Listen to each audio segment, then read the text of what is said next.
प्रिय आत्मन, विवेकानंद जी के संग में पुस्तक से एक और परिच्छेद आरंभ कर रहे हैं। वर्ष 1898 ईस्वी, स्थान कलकत्ता, स्वर्गीय बलराम बसु का भवन। स्वामी जी आज 2 दिन से बाग बाजार में स्वर्गीय बलराम बसु के भवन में ठहरे हैं।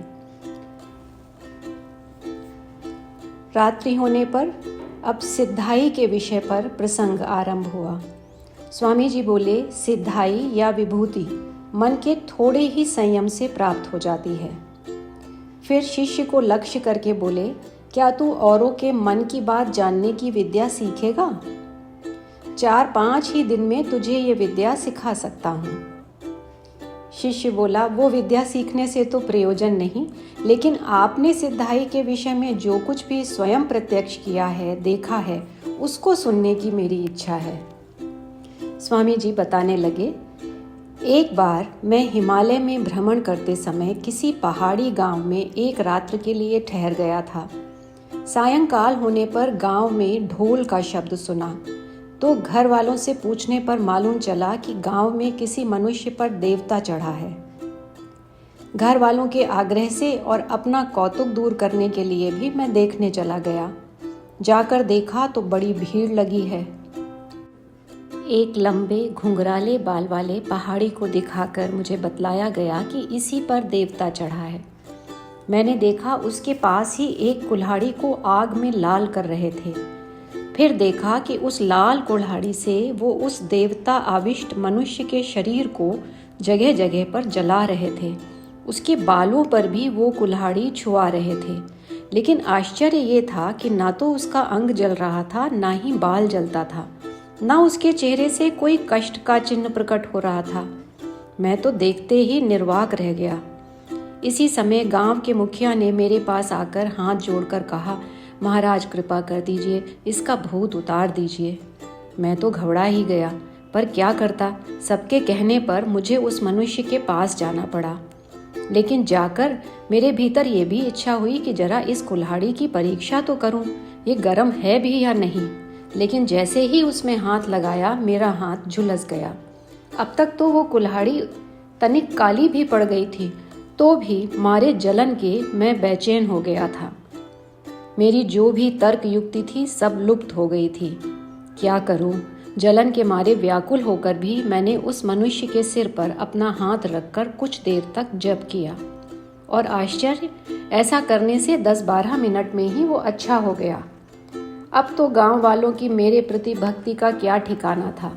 वे तो मुझे भगवान ही समझने लगे, लेकिन मैं इस घटना को कुछ भी नहीं समझ सका। अंत में और कुछ न कहकर घर वालों के साथ ही झोपड़ी में लौट आया।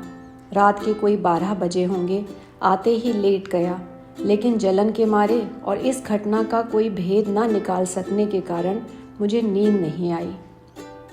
सोच रहा था कि जलती हुई कुल्हाड़ी से भी उस मनुष्य का शरीर जला क्यों नहीं। पृथ्वी और स्वर्ग में ऐसी अनेक घटनाएं हैं जिनका रहस्य कभी पाया ही नहीं जा सकता। श्री रामकृष्ण सिद्धाइयों की बड़ी निंदा किया करते थे, और वो कहते थे कि इन शक्तियों के प्रकाश की ओर मन लगाए रखने से कोई परमार्थ तत्व की ओर नहीं पहुंच पाता। लेकिन मनुष्य का मन इतना दुर्बल है। गृहस्थों का तो कहना ही क्या, साधुओं में भी 14 आने लोग सिद्धाई के उपासक ही होते हैं। पाश्चात्य देशों में भी लोग इसको देखकर निर्वाक हो जाते थे।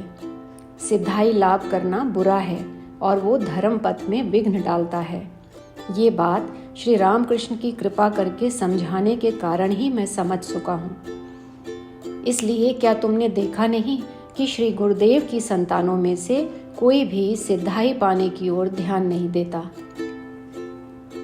इतने में स्वामी योगानंद जी ने स्वामी जी से कहा, और मद्रास में जो एक ओझा से तुम्हारी भेंट हुई थी, जरा वो कहानी भी तो सुना दो। स्वामी जी बताने लगे, मद्रास में मैं जब मनमत बाबू के भवन में था, तब एक दिन रात्रि में मैंने स्वप्न देखा कि हमारी माता जी का देहांत हो गया है। मन में बड़ा ही दुख हुआ। मेरे मन की अवस्था देखकर मनमत बाबू मुझसे बोले, देखो, नगर से कुछ दूर एक पिशाच सिद्ध मनुष्य है। वो हर जीव के भूत भविष्य शुभ अशुभ सब संवाद बता सकता है। मनमत बाबू की प्रार्थना से और अपना मानसिक उद्वेग दूर करने के लिए मैं उसके पास जाने को राजी हो गया। मनमत बाबू, मैं, आला सिंगा और एक और सज्जन कुछ दूर तक रेल से गए और फिर पैदल चलकर उसके पास पहुँचे। पहुंचकर क्या देखा? शमशान के पास विकट आकार का मृतक जैसा सूखा काले रंग का एक मनुष्य बैठा है। उसके अनुचरों ने हमें मद्रासी भाषा में समझाया कि वही पिशाच सिद्ध पुरुष है। पहले तो उसने हम लोगों पर कोई ध्यान नहीं दिया, लेकिन जब हम लौटने लगे तब उसने हम लोगों को ठहरने के लिए कहा। फिर एक पेंसिल लेकर वो कुछ समय तक न जाने क्या लिखता रहा। फिर देखा कि वो मन को एकाग्र करके बिल्कुल स्थिर हो गया और उसके बाद उसने मेरा नाम, गोत्र इत्यादि 14 पीढ़ी तक की बातें बताई। उसने ये भी बताया कि श्री राम कृष्ण मेरे साथ सर्वदा विचरण कर रहे हैं। उसने माता जी का मंगल समाचार भी बताया। उस पुरुष ने जो कुछ भी बताया था वो सब कुछ पूरा हुआ। स्वामी योगानंद जी बोल उठे, तुम पहले इन सब बातों पर विश्वास नहीं करते थे, इसीलिए तुम्हें ये सब दिखलाने की आवश्यकता उत्पन्न हुई थी। स्वामी जी बोले, मैं क्या बिना देखे भाले किसी पर विश्वास करता? मैं तो ऐसा व्यक्ति ही नहीं हूँ। महामाया के राज्य में आकर जगत रूपी जादू तो देखा ही, उसके साथ ही साथ न जाने कितने और जादू भी देखने में आ गए। माया माया, अब राम कहो राम कहो। आज कैसी फिजूल की बातें हुई। भूत प्रेत की चिंता करने से लोग भूत प्रेत ही बन जाते हैं, और जो रात दिन जानकर या ना जानकर भी कहते हैं मैं नित्य शुद्ध बुद्ध मुक्त आत्मा हूँ, वे ही वास्तव में ब्रह्मज्ञ होते हैं। ये कहकर स्वामी जी शिष्य को स्नेह के साथ बोले, इन सब व्यर्थ की बातों को मन में तिल मात्र भी स्थान मत देना। सदैव सत और असत का ही विचार करो। आत्मा को प्रत्यक्ष करने के लिए प्राणपण से यत्न करो। आत्मज्ञान से श्रेष्ठ और कुछ भी नहीं है, और जो कुछ भी है वो सब माया है।